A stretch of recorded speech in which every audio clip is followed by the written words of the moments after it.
여러분, 그랭이질이라는 말 들어보셨죠? 옛날 집을 지을 때 주춧돌을 놓고 그 위에 기둥을 세우는데 보통은 주춧돌이 그렇게 판판하지 않습니다. 그러면 울퉁불퉁한 그 주춧돌에다가 기둥을 세우려면 어떻게 해야 되느냐? 기둥을 깎아가지고 주춧돌에 맞추죠. 그래서 우리 선조들의 기술이 얼마나 뛰어난지 접착제를 전혀 쓰지 않고도 이 그랭이질만으로도 기둥이 전혀 흔들리지 않게 주춧돌에 딱 끼워 맞춥니다. 그래서 집을 지어가게 되지요. 우리가 신앙생활을 하는 것도 마찬가지입니다. 신앙생활에는 그랭이질이 필요한데 어떤 사람들은 참으로 담대하게 하나님을 자기한테 맞춥니다. 하나님, 지금 이 상황에서는 이렇게 하셔야 하나님 같은 거 아니에요? 아니, 하나님 어떻게 이 상황에서 하나님이 안 그럴 수가 있어요? 그러니까 자기의 모든 기준에다가 하나님을 끼워 맞추려고 하죠. 그건 진정한 신앙의 그랭이질이 아닙니다. 신앙의 그랭이질은 뭐냐? 하나님께 나를 끼워 맞추는 것이죠. 안 맞는 게 있다면 버려야죠. 깎아야죠. 과감히 결단해가지고 하나님께 나를 맞춰갈 때 우리의 믿음 생활도 더 힘있게 될 것이고 하나님께 더욱 크게 쓰임받게 될 줄 믿습니다. 이번 사순절 기간이 특별히 그런 기간입니다. 예수님도 자기의 의지를 꺾으시고 하나님의 원대로 십자가의 길을 걸어가신 사순절기 아닙니까? 그러니까 이 시간에 다시 한번 내가 버려야 할 건 뭐냐 말이죠. 그래서 지난 주간부터 영적 버리스타, 영적으로 잘 버리고 붙잡을 거는 꽉 붙잡자라고 하는 의미에서 그런 제목을 정하고 하나님의 말씀을 살펴보고 있습니다. 지난주에는 절망을 버리고 소망으로 이런 말씀을 드렸고 오늘의 제목은 의심을 버리고 믿음으로 라고 하는 말씀입니다. 저 안산에서 목회하셨던 고은이라고 하는 목사님이 목회 칼럼 속에서 이런 일화를 소개해요. 어느 날 예배를 마치고 이제 인사하려고 하는데 어떤 할머니 집사님이 조그만 선물을 가지고 왔어요. 그러면서 목사님 이제 제가 자녀들한테 가려고 합니다. 그래서 인사드리러 왔어요. 그래요. 이분이 원래 10여 년 동안 심장병 때문에 굉장히 고생하시던 분이거든요. 근데 심장병이 이제 거의 다 나아가지고 자녀들한테 가기로 했다는 거예요. 그러면서 무슨 말을 하냐면 목사님 매주 저를 위해서 안수기도 해주셔서 제가 이렇게 다 나을 수 있었어요. 감사합니다. 그래서 선물을 가져온 거예요. 근데 이 목사님이 아무리 생각해 보아도 자기는 지난 10년 동안 매주 안수기도를 해준 적이 없어요. 어쩌다 한 번, 1년에 한두 번 뭐 해줬을지 몰라도 매주 그 사람만을 위해서 안수기도를 해준 적이 없어요. 그래서 목사님 물었대요. 아니 집사님, 제가 언제 10년 동안 매주 안수기도를 해줬어요? 그랬더니 이 집사님이 하는 말이 목사님 매주일 예배를 마치고 예배당을 나갈 때 목사님하고 인사하면서 오른손으로는 목사님의 손을 잡고 왼손으로는 저는 항상 저의 가슴, 제 심장에 대고 목사님이 저에게 안수기도 해주신다고 하는 마음으로 저는 인사드렸습니다. 그때마다 제 마음이 기뻤고 그때마다 제 심장병이 좋아지는 것 같았고 그래서 목사님 그렇게 기도해 주셔서 제가 이렇게 나을 수 있었습니다. 그런 말을 하더라는 거죠. 목사님이 오히려 부끄럽기도 하고 오히려 감사하기도 하고 묘한 감정을 갖게 된 것이죠. 여러분, 때론 믿음이라고 하는 건 매우 단순한 것입니다. 나한테 기준을 맞춰서 하나님을 끼워 맞추려고 하면 더 이상 놀라운 일이 발생하지 않죠. 내 삶의 테두리, 그 우물한 개구리처럼 그 테두리를 벗어나지 못합니다. 그런데 오늘 단순하게 하나님의 능력을 믿고 하나님께 맡길 때에 내가 생각할 수 없었던, 경험할 수 없었던 놀라운 일들이 내 앞에 나타나기 시작하는 것이죠. 지난 주간에 우리 이경순 집사님 수술 받으셔가지고 이제 전화로 기도해 드렸어요. 요즘은 병원에 방문할 수가 없으니까 전화로만 신방을 하게 되는데 제가 이렇게 기도해 드리려고 하니까 우시면서 그런 말씀을 하시더라고요. 처음에 이제 동네 병원에서 어깨가 아파가지고 갔더니 엑스레이를 찍어보고 의사가 그러더래요. 아무래도 이 거뭇거뭇한 게 이게 암 같다고. 그러니까 여기서는 안 될 것 같으니까 큰 병원 가보시라고. 여러분, 그 말 한마디가 얼마나 큰 두려움과 공포감을 갖게 하는지 모릅니다. 그러니까 두려운 그 마음을 가지고 이제 서울 원자력병원에 간 것이죠. 그래서 정밀 진단을 해보고 조직 검사를 해보니까 다행히 암은 아닌데 거기 이제 염증이 크게 있어가지고 이거 지금 제때 수술하지 않으면 오른팔을 못 쓸 수도 있다는 거예요.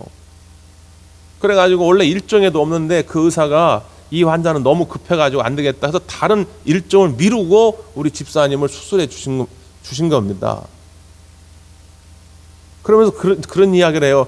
아유, 자기가라도 너무 걱정이 돼가지고 눈을 감을 때면 수술하기 전에 계속해서 주기도문만 외웠다는 거예요. 여러분, 주기도문에는 이 수술을 잘 마치게 해주세요, 내 어깨 좀 고쳐주세요, 그런 단어는 한 글자도 나오지 않습니다. 근데 하나님은 그 집사님의 마음을 보셨겠죠. 그 간절한 믿음을 보셨겠죠. 그러니까 주기도문만 수십 번 외워도 하나님이 그 문제에 해답을 아시고 우리 집사님을 고쳐주신 것 아니겠습니까? 사랑하는 성도 여러분, 하나님은요 무슨 거창한 걸 요구하는 것이 아닙니다. 내 마음속에 의심이라고 하는 이 쓰레기, 이 찌꺼기를 버리고 아주 순수하고 단순한 믿음을 가지고 하나님께 나아올 때 우리 하나님은 기뻐하시고 하나님의 능력으로 우리들을 채우실 줄 믿습니다. 그래서 의심을 버리고 믿음으로 라고 하는 제목이에요. 오늘 본문의 말씀은 우리가 잘 아는 제자들이 배를 타고 바다를 건넙니다. 이름은 바다지만 원래 갈릴리 호수죠. 근데 워낙 커가지고 성경은 바다라고 표현도 하는데, 여기가 이제 저 위쪽으로부터 내려오는 찬 공기, 이 차가운 해류와 또 이쪽 지중해 쪽에서 남쪽에서 불어오는 이 따뜻한 공기, 또 따뜻한 이 해류가 충돌하는 지점이 있어요. 그래서 여기서 돌풍이 일어납니다. 그래서 종종 배 사고가 나가지고 사람들이 생명을 잃기도 해요. 이 제자들이 바로 배를 타고 가다가 그 풍랑을 만난 거예요. 돌풍을 만난 것입니다. 그래서 예수님이 급하시니까 물 위로 걸어오셔가지고 오늘 이 제자들을 구원해 주시는, 건져 주시는 장면이 오늘 본문의 내용입니다. 근데 이 본문의 의미를 좀 더 잘 이해하려고 하면 그 앞에 사건부터 봐야 돼요. 앞에 사건이 어떤 사건이냐면 오병이어 기적의 사건입니다. 보리떡 5개, 물고기 2마리로 5,000명 이상을 먹이신 사건이죠. 이 사건을 경험한 군중들이, 야, 이제 우리는 예수님만 왕이 되면 먹는 걱정할 게 없겠구나. 여러분, 예나 지금이나 지도자의 제1덕목은 백성들을 잘 먹이는 겁니다. 네? 지금 우리가 21세기에도 대통령 선거, 국회의원 선거 하면 공약 제1호는 뭐냐? 경제 성장시키겠다. 여러분 잘 먹고 살게 하겠다. 이게 항상 공약 1호 아닙니까? 그런데 예수님이 보리떡 5개, 물고기 2마리로 5,000명 이상을 먹이셨으니 예수님만 왕이 된다면 이제 우리는 먹고 사는 문제는 아주 걱정할 것이 없구나. 그러면서 사람들이 구호를 외치는 거예요. 예수, 예수, 예수를 대통령으로, 예수를 임금으로 막 이제 구호를 외치는 거예요. 근데 이게 예수님 뜻이 아니잖아요. 예수님은 지금 이 먹고 사는 문제도 중요하지만 그보다 더 본질적이고 더 중요한 문제, 우리를 죄에서 건지셔서 우리의 영혼이 구원받게 하는 일이 더 큰 문제이기 때문에 그 일을 위해서는 십자가의 길을 걸어가야 한단 말이죠.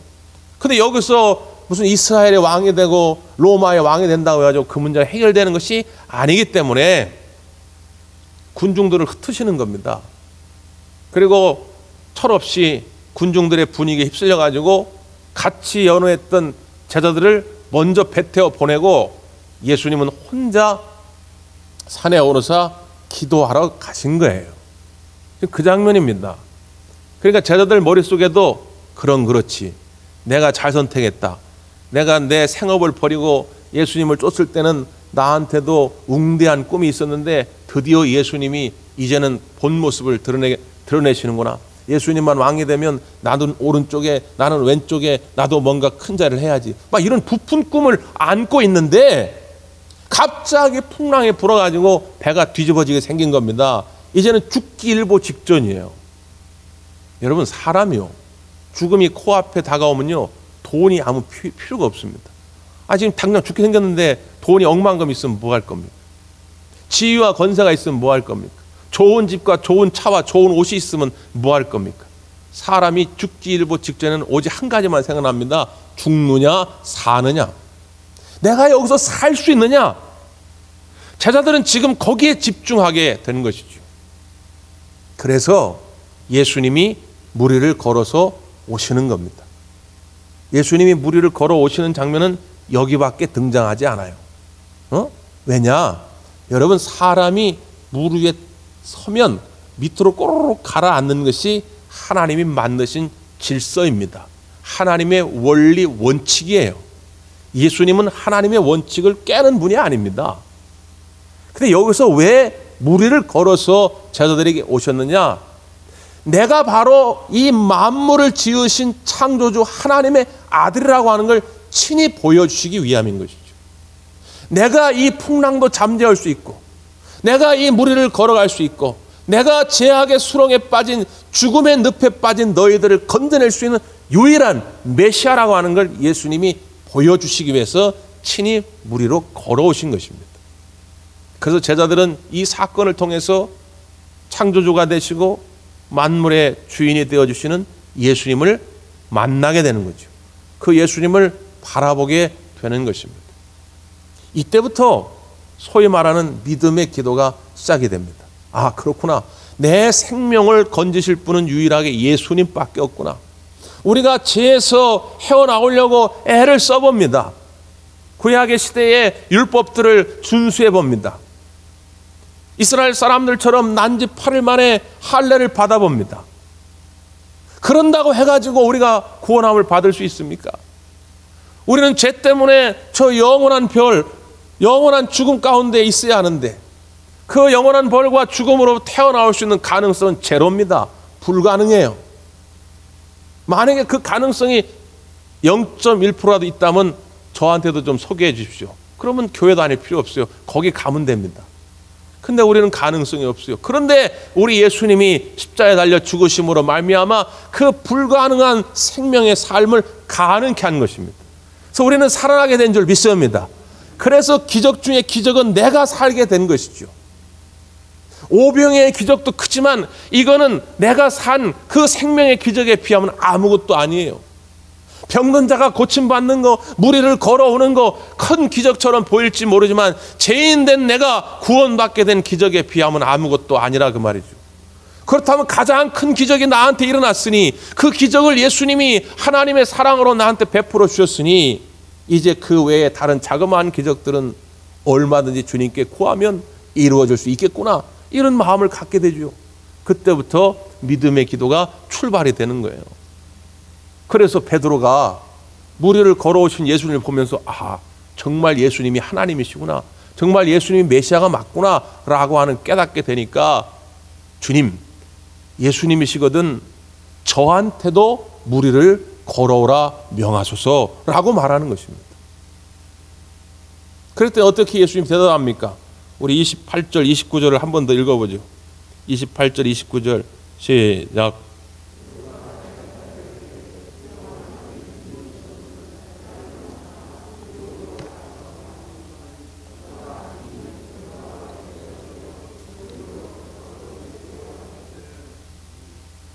주여, 만일 예수님이시거든 나한테도 무리로 오라 하소서 하니까 예수님 뭐라고 말씀합니까?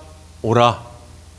예수님의 명령, 예수님 말씀은 간단하죠. 그리고 분명합니다. 오라. 저는 말이죠, 이 장면에서 베드로 말고 나머지 11제자들을 한번 생각해 봅니다. 이건 그냥 제 추측이에요. 실제 그랬는지는 알 수가 없죠. 여기 본문에 안 나오니까. 근데 저 같으면, 제가 나머지 11제자 중에 한 사람이었다면 이 장면을 보고 아이고 예수님, 그럼 저도요, 저도 좀 오게 해주세요.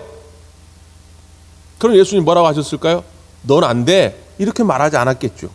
그래, 요한아 너도 오라, 야고보야 너도 오라, 마태야 너도 오라, 다데오야 너도 오라, 가롯 유다야 너도 오라. 예수는 그랬을 거예요. 그러면 베드로만 이 놀라운 일을 경험하는 것이 아니라 모든 제자들이 다 무리를 걸어서 예수님께 나왔겠죠. 참 얼마나 장관이었겠습니까? 예? 이 장면을 기독교 영화에 많이 다뤘는데 그렇게 그냥 12제자가 동시에 무리를 걸어가지고 쫙 예수님께 오셨다면 얼마나 더 멋있었겠어요. 그런데 나머지 11제자는 도전하지 않습니다. 믿음의 모험을 걸지 않아요. 왜? 알거든요. 그건 안 된다는 걸 알아요. 이건 할 수 없다라는 걸 알아요. 똑같습니다. 어떤 이는 정말 단순하고 순수한 믿음을 가지고 하나님께 매달려서 하나님의 능력을 경험하는데, 어떤 이들은 옆에서 그걸 보면서 나하고는 상관없는 일로 생각합니다. 그 장로님은 원래 기도를 많이 하시는 분이니까, 그 권사님은 원래 신실하신 분이니까, 그 집사님은 끈기가 있게 기도하니까, 그건 남의 얘기고 나하고는 관계없는 것으로 생각하면서 도전하지 않습니다. 여러분, 믿음으로 도전할 때, 믿음으로 간구할 때 하나님의 능력이 우리 가운데 이루어질 줄 믿습니다. 혹시라도 의심하면서 내 영혼의 포켓 속에 고이고이 그냥 묻어두었던 기도의 제목이 있다면 다시 끄집어 내셔야 됩니다. 의심을 버리고 믿음으로 그 기도의 제목을 아랠 때에 나의 생각, 나의 경험이 중요한 게 아니라 하나님의 생각, 하나님의 경험대로 하나님의 세상에서 그 일은 반드시 이루어지게 될 줄 믿습니다. 그래서 우리가 믿음으로 기도한다는 건 뭐냐? 관점을 바꾸는 거예요. 미국의 시카고에서는 지금도 매년 올해 어머니상을 시상합니다. 그러니까 몇 해 전에 도미니 살비노라고 하는 이탈리아계 여성이 이 상을 수상했어요. 도미니 살비노라고 하는 여성은 이탈리아에서 이주해서 미국 땅에 정착한 이민자인데, 뭐 돈도 없고 뭐 미국에 아는 사람도 없고 뭐 지식도 없고 그래요. 그래서 에리 스트릿이라고 하는 빈민가에 정착합니다. 거긴 주로 이제 이민자들 가운데 빈민들이 많이 모여 사는 곳인데, 자기도 그렇게 어려움에도 불구하고 거기서 뭐 한 평균 매주 30시간 이상씩 무료 봉사를 하면서 더욱 가난한 집의 아이들을 돌보는 일을 했어요. 그래서 올해의 어머니상을 수상하게 된 것이죠. 기자들이 와서 물었어요. 당신은 당신의 형편도 많이 어려운데 어떻게 그렇게 위대한 일들을 많이 해낼 수 있었는가? 그가 그렇게 대답합니다. 나는 모든 것을 하나님의 편에서 하나님의 관점으로 보려고 생각했고 그 생각한 대로 행동했습니다. 이렇게 말을 합니다. 예를 들어서 옆집에 어떤 부인은 8명의 자녀를 키우는데 우리 집에는 4명밖에 없으니 나는 4명을 키울 수 있는 시간을 절약하게 된 것이니까 그 시간을 하나님을 위해서 쓰기로 한 것입니다.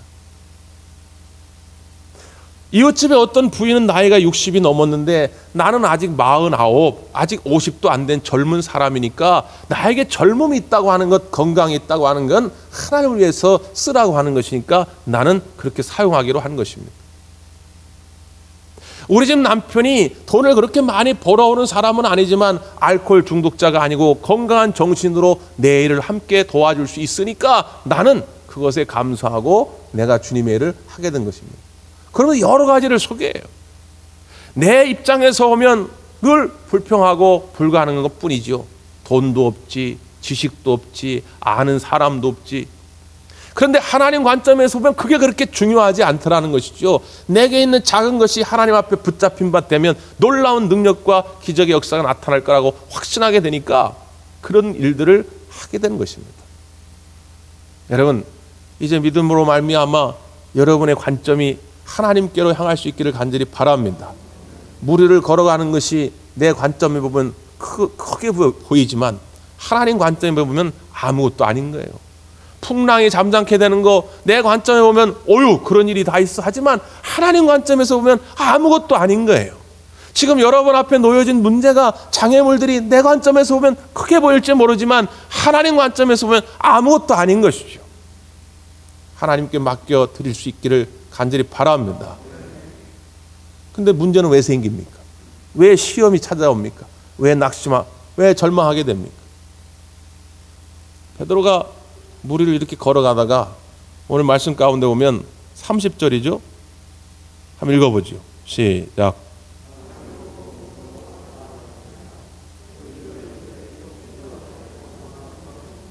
바람을 보고 무서워 빠져가게 되는 것이죠. 여러분, 이게 믿음의 신앙의 원리 원칙입니다. 바람을 보면 빠져가게 돼 있어요. 문제에 집중하면 더 깊은 수렁에 빠집니다. 그때 정신을 좀 바짝 차리고 예수님께 내 시선을 고정시키면 문제는 떠나가게 될 줄 믿습니다. 이게 치열한 영적 싸움이에요. 우리의 신앙생활에. 그때 예수님께서 31절 이렇게 하시죠. 31절 시작.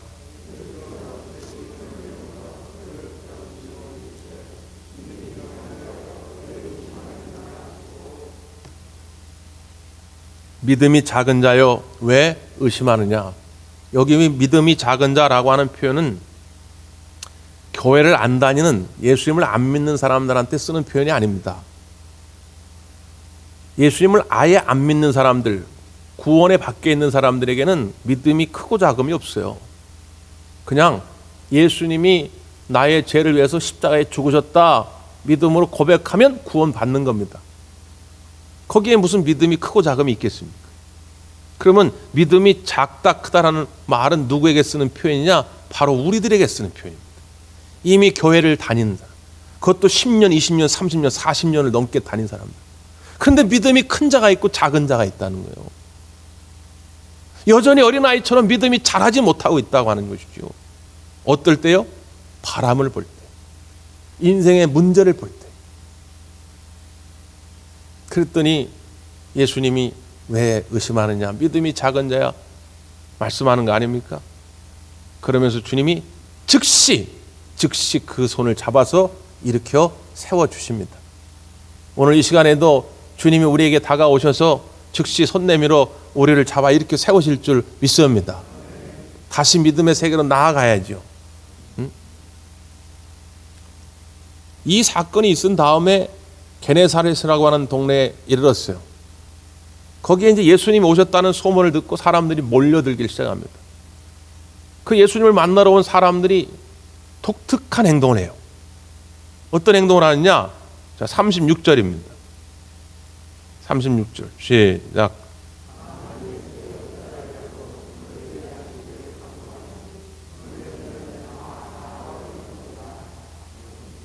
예수님께 와가지고는 뭐 말도 필요 없어요. 그냥 예수님 옷을 붙잡으려고 하는 거죠. 왜 그랬죠?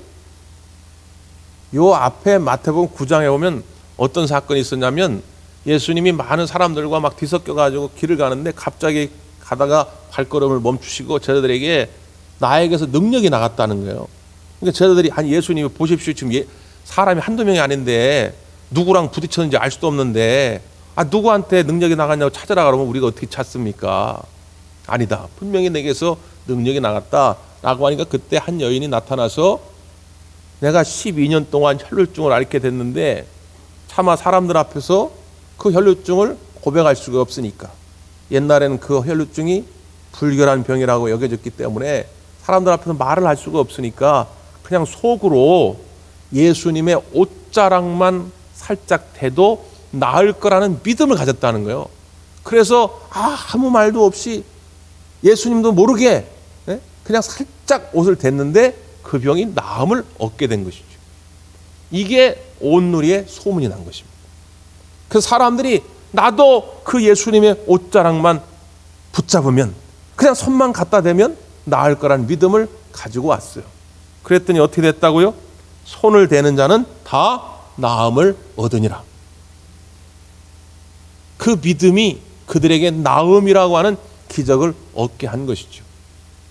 사랑하는 성도 여러분, 오늘도 예배당에 나올 때마다 또 여러분의 삶의 자리에서 기도할 때마다 예수님의 옷자락에 손만 대도 나음을 얻을 거라고 하는 믿음으로 간구하시기를 바랍니다. 그런 문제는 해결됩니다. 일생 5만 번 이상 기도 응답을 받았다고 하는 조지 밀러 목사님, 그분에 관한 책 가운데 먼저 기도하라 라고 하는 제목의 책이 있어요. 거기 보면 기도의 5가지 원리, 조지 밀러 목사님이 늘 지키고자 했던 기도의 5가지 원리가 이렇게 쭉 설명이 됩니다. 그리고 결론적으로 종합적으로 어떤 이야기를 하냐면 조지 밀러 목사님의 기도 생활에는 2가지가 없었다는 거예요. 첫째, 쉼이 없었다는 겁니다. 좋을 때나 나쁠 때나 상황이 아무리 좋아져서 이 정도는 됐겠지 해도 멈추지 않았고, 너무 어려워서 이거는 기도해봐야 소용없는 거 아니야? 그런 상황일지라도 멈추지 않았다. 조지 뮬러 목사님의 기도에는 쉼이 없었다는 것입니다. 두 번째, 의심이 없었다는 것입니다. 어떤 기도를 하든지 간에 조지 뮬러 목사님은 의심 없이 믿음으로 구하였다고 하는 것이죠. 그게 능력입니다. 사랑하는 성도 여러분, 우리가 아무리 어렵고 힘든 상황 속에 요즘은 살아가고 있지만 믿음으로 간구하면 하나님이 우리의 기도를 들으실 줄 믿습니다. 작은 신음에도 응답하시는 그 하나님, 그 하나님의 능력을 붙드시고 여러분들도 기적의 주인공들이 되시기를 간절히 바랍니다. 기도하겠습니다.